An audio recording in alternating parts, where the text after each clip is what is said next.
हैं उनके करीबी बताए जाते हैं। दूसरा ये भी पता चल रहा है कि ये किसी केस के सिलसिले में ये लेन देन का मामला है। तो इसकी तह तक जाना जरूरी है न्यायपालिका की विश्वसनीयता को कायम रखने के लिए। ये जो काला दाग लगा है इसको मिटाने की कोशिश के लिए ऐसा करना जरूरी है। और हम लोगों ने तो पार्लियामेंट में भी मांग की है माननीय सभापति जी से कि आप इसके बारे में चर्चा कराइए सदन के अंदर, क्योंकि ये कोई छोटा मामला नहीं है। ये एक हाई कोर्ट के जज के घर में करोड़ों रुपए का नोटों का बंडल मिला है और उसकी सफाई में जो जज साहब कह रहे हैं वो हास्यास्पद लगता है, वो कॉमेडी सर्कस का एक जोक लगता है, इसके अलावा कुछ नहीं लगता। जिन लोगों के घरों में 1 रुपए बरामद नहीं होता उनको तो आप फांसी चढ़ाने के लिए तैयार हो जाते हैं। जिनके घरों में नोटों की बंडले, जिस जज के घर में नोटों का बंडल मिल रहा है उस पे इस तरह की सफाई देना और इस तरह की बात कहना, इसका कोई मायने नहीं है। जी, सीबीआई की अगली जांच तक के लिए उन्हें कोई जुडिशियल काम असाइन न किया जाए, 3 सदस्यों की कमेटी भी गठित की गई। नहीं, उनका इस्तीफा होना चाहिए सीधे सीधे। पहले तो उनका इस्तीफा होना चाहिए। जब तक वो अपने पद पे बने रहेंगे इसमें कोई निष्पक्ष जांच संभव ही नहीं है। एक जज अपने पद पर अगर बना रहेगा, हाई कोर्ट का जज, तो उसके खिलाफ कौन सी एजेंसी जांच करेगी और कैसे निष्पक्ष जांच संभव है? उनको कोई काम असाइन करना ना करना वो एक अलग विषय है, लेकिन अगर आपके घरों में करोड़ों का नोटों का बंडल मिल रहा है तो आप जांच तक तो कम से कम उस पद से बाहर रहिए। तो उनका इस्तीफा होना चाहिए। डिलिमिटेशन को लेकर काफी विवाद हुआ बीते दिनों। कल उसकी एक पहली ज्वाइंट एक्शन कमेटी की मीटिंग थी और उसमें आपके मुख्यमंत्री पंजाब के भगवंत मान भी शामिल हुए, कांग्रेस पार्टी के लोग भी उसमें शामिल हुए। तो आपको लगता है कि कोई रूपरेखा इसकी बन पाएगी? देखिए, डीलिमिटेशन का मुद्दा बहुत गंभीर है।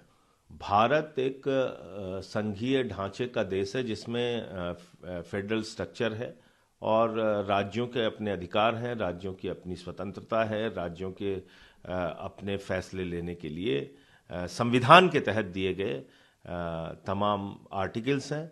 तो मुझे लगता है कि आप उस भावना को तो तोड़ नहीं सकते और हर राज्य का जो प्रतिनिधित्व था पार्लियामेंट के अंदर, उस प्रतिनिधित्व को अगर आप कम कर रहे हैं, प्रतिशत में भी अगर आप कम कर रहे हैं, तो राज्य के मुख्यमंत्री को बोलना स्वाभाविक है, वहाँ की पॉलिटिकल पार्टीज को बोलना स्वाभाविक है। जैसे अब उदाहरण के तौर पे आप पंजाब ले लीजिए। पंजाब में आज की तारीख में संसद के अंदर हमारा जो प्रतिनिधित्व है वो 2.4% है, लेकिन अगर इसको नए डीलिमिटेशन के फॉर्मूले के तहत देखा जाएगा, जो अभी तक खबरें आ रही हैं, उसमें हमारा प्रतिनिधित्व पंजाब का बचेगा मात्र 2.1%। तो कोई राज्य का मुख्यमंत्री या कोई राजनीतिक दल ऐसे कैसे तैयार हो जाएगा, या किसी राज्य की जनता ही क्यों तैयार हो जाएगी?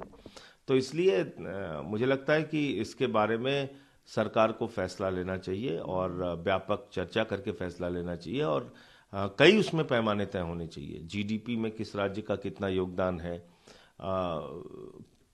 तमाम पैमाने बनाए जाएं और तब उसके हिसाब से उसका प्रतिनिधित्व तय किया। अब आबादी को ही आधार एक बना लेंगे तो इसमें तो साउथ के राज्यों ने जिन्होंने जनसंख्या नियंत्रण किया वो उसके विक्टिम हो जाएंगे।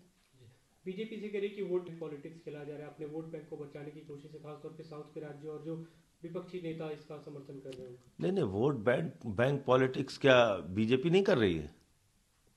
भाई, बीजेपी अगर अपने शासित राज्यों में सीटों की संख्या बढ़ा रही है तो उनके ऊपर ये आरोप नहीं लगेगा कि वो अपनी वोट बैंक की पॉलिटिक्स कर रहे हैं। और ये कहीं गलतफहमी में लोकतंत्र के अंदर बीजेपी को नहीं रहना चाहिए कि वो हमेशा अमर होके आए हैं और हमेशा इस देश पे शासन करेंगे। कल को हो सकता है दूसरी पार्टियां सत्ता में आए, तो आप ये बर्दाश्त करेंगे कि एक तरफा उनका मैंडेट हो, उनका जनादेश हो, उनके पक्ष में सीटें हों? आज बीजेपी शासित राज्यों की सीटें बढ़ रही हैं, इसके कारण से बीजेपी उत्साहित है और अभी वहां पे दूसरे पार्टी की सरकार होती तो ये चौराहे पे चिल्ला रहे होते। तो इसलिए ये ऐसे आरोप प्रत्यारोप से काम नहीं चलेगा। आप बातचीत कीजिए टेबल पे बैठ के और बताइए कि आपके पास क्या फॉर्मूला है कि राज्यों का प्रतिनिधित्व बरकरार रहेगा।